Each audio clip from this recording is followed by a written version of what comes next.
everyone, and welcome to Pro Wrestling Inside and Out. This is our look at Ric Flair. We will continue our look at his career, and I think, Jack, you're going to start us off. February the 1st, 1975, at the Starland Arena in Brooklyn. Roanoke, Virginia. Ric Flair defeated Swede Hansen. February the 3rd, 1975, Park Center in Charlotte, North Carolina. Ric Flair defeated Klondike Bill. And then on the 4th of February, Township Auditorium in Columbia, South Carolina, Paul Jones, Tiger Conway Jr., and Sonny King defeated the Super Destroyer, Ric Flair, and Blue Scorpion. Say what? Yeah. Blue what? Yeah, I don't know who Blue Scorpion. And then on the 6th,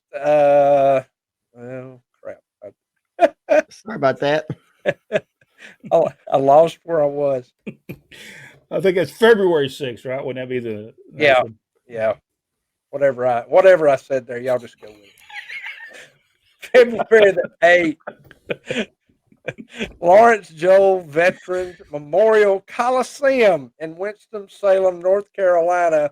Ric Flair defeated Paul Jones, who was the champion for the title change for the NWA Mid-Atlantic television title. That match is available, by the way, on YouTube. Tremendous match. That is a tremendous match. By the way, Ric Flair said this in an interview that he did. He said that Paul Jones made him work better than he had ever wrestled ever. He said that Paul Jones was that good and made him really be good at what he did. And by the way, folks, all these this is not every match that Ric Flair had. There's no way we could do every match that he had. He worked 7 days a week, sometimes twice on Saturday and maybe 3 times on Sundays. So we're not going to go through all of them. So Jack, go ahead and pick it up. February the 10th, Cumberland County Memorial Auditorium in Fayetteville, North Carolina. Ric Flair and Brute Bernard defeated Sandy Scott and Abe Jacobs. And then on February the 21st, City Auditorium in Lynchburg, Virginia, Ric Flair versus Tiger Conway Jr. ended without a winner as a double disqualification. And then February the 25th, Smithville Selma High School Gym in Smithville, North Carolina, Paul Jones and Wahoo McDaniel defeated Ric Flair and Johnny Valentine. March the 3rd, 1975, Park Center in Charlotte, North Carolina, Ken Patera defeated Ric Flair by disqualification. And then on the 7th, Richmond Coliseum in Richmond, Virginia, Sonny King and Wahoo McDaniel defeated Ric Flair and Ole Anderson. March the 9th, 1975, Park Center in Charlotte, North Carolina, Wahoo McDaniel and Dusty Rhodes defeated Ric Flair and Billy Graham. And then on the 13th, Greensboro Coliseum in Greensboro, North Carolina, Dusty Rhodes defeated Ric Flair by disqualification. March the 24th, 1975, Memorial Auditorium in Greenville, South Carolina. Ken Patera and Sonny King defeated Ric Flair and Mr. Fuji.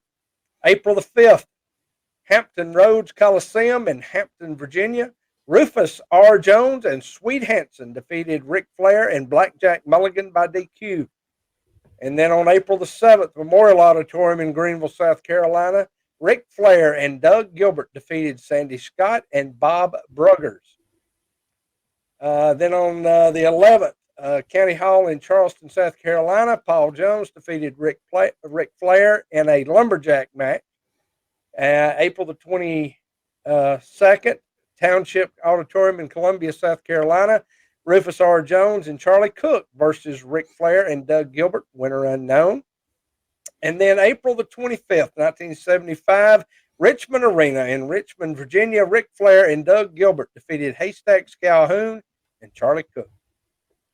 All right, we pick it up. We're going to go to the Memorial Auditorium, Spartanburg, South Carolina, on May the 24th, 1975, as Paul Jones and Andre the Giant defeating Ric Flair and Johnny Valentine. Richmond Coliseum, Richmond, Virginia, on June the 6th, 1975, as Ric Flair and Boris Malenko versus Rufus R. Jones and Swede Hansen, winner unknown. Municipal Stadium, Rocky Mount, North Carolina, on June the 11th, 1975, is Ric Flair versus Rufus R. Jones. Township Auditorium, Columbus, Columbia, South Carolina, on July the 1st, 1975, as Andre the Giant and Wahoo McDaniel defeat Ric Flair and Johnny Valentine.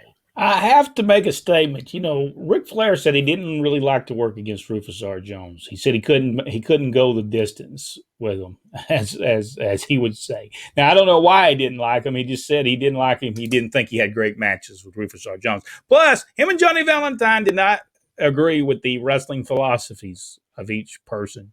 Johnny Valentine said that Ric Flair was doing too much, and he shouldn't be doing the things he did. And maybe in hindsight, he was probably telling the truth. Yeah, because this is still pretty much, what is this, his second year wrestling at this point? 1975. Yes. All right, we're at WRL Television Studios, Raleigh, on July the 9th, 1975, as Ric Flair and Johnny Valentine defeating Kevin Sullivan and Bob Bruggers. Park Center, Charlotte, North Carolina, July the 14th, 1975, Ric Flair and Boris Malenko defeated Steve Kern and Ron Starr. Fairchild Park in Burlington, North Carolina, July the 20th, 1975.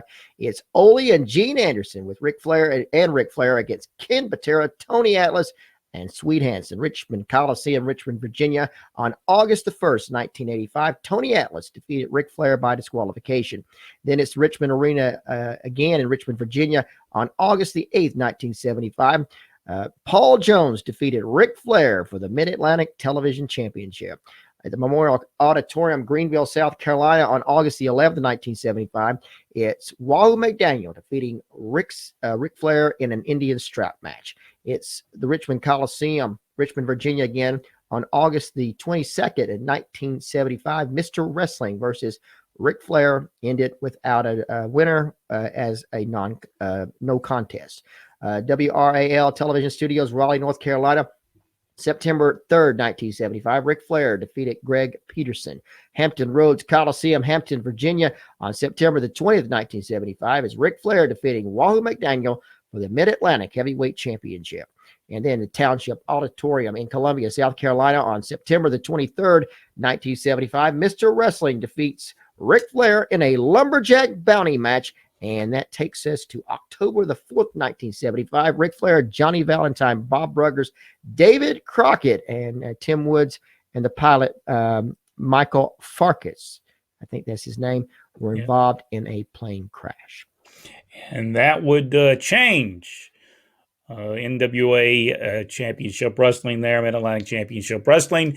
And we will talk about that next. And we're going to talk about that coming up soon. All about the plane crash and what Tim Woods had to say about it, what Ric Flair, David Crockett, a lot of people had to say about the plane crash, and we'll do that coming up. We hope you enjoyed this video. If you enjoyed it, give it just a big thumbs up. Subscribe to the page. Go one step further, hit that notification bell, and share the video. Thank you so much, and we'll see you on the next video on Ric Flair right here on Pro Wrestling Inside Now.